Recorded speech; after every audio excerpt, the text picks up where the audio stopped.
Première question pour vous, Christian Combon, puisque on a vu ce matin ces échanges très nourris justement avec vos homologues à travers l'Europe, mais aussi en Afrique. Quels sont les enseignements qu'avez-vous retenus?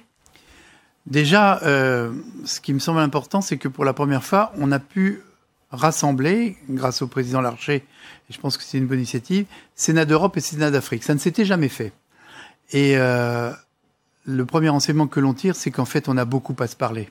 Beaucoup à se parler entre une Europe et une Afrique qui, à la fois, connaissent des difficultés particulières à chaque cas, mais ont envie aussi de coopérer ensemble.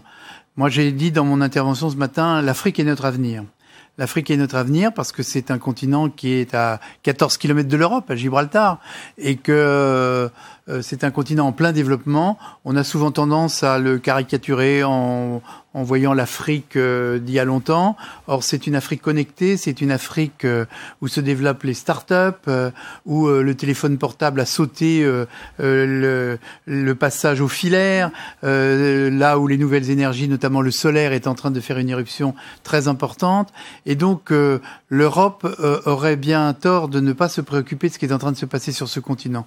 Et du côté africain, il y a un immense désir d'Europe, bien évidemment, d'une entraide, mais aussi des traités d'égal à égal. Et je pense que c'est une des leçons de ce matin, c'est que chacun s'est exprimé d'égal à égal, quel que soit son pays, à partir du moment où, à la tête d'une seconde chambre, d'une haute assemblée, nous représentons les territoires. Et les territoires aussi en Afrique, ça a besoin de parler, de s'exprimer.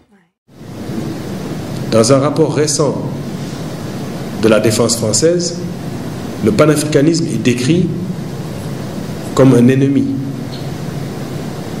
de la France et du XXIe siècle. C'est qu'ils ont compris que ce n'est que dans ces rangs qu'on refuse l'Afrique sans les Africains, l'Afrique des ressources. Ils ont compris qu'il s'agit là du dernier espace de résistance contre la compradorisation, c'est-à-dire le fait que la subordination de nos élites est tout ce qu'on réserve à nos États.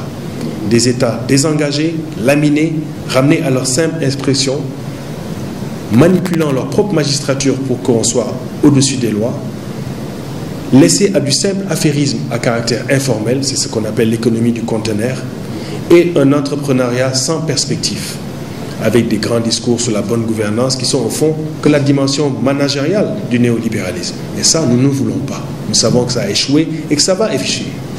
Ce sont des modèles qui sont en perfusion.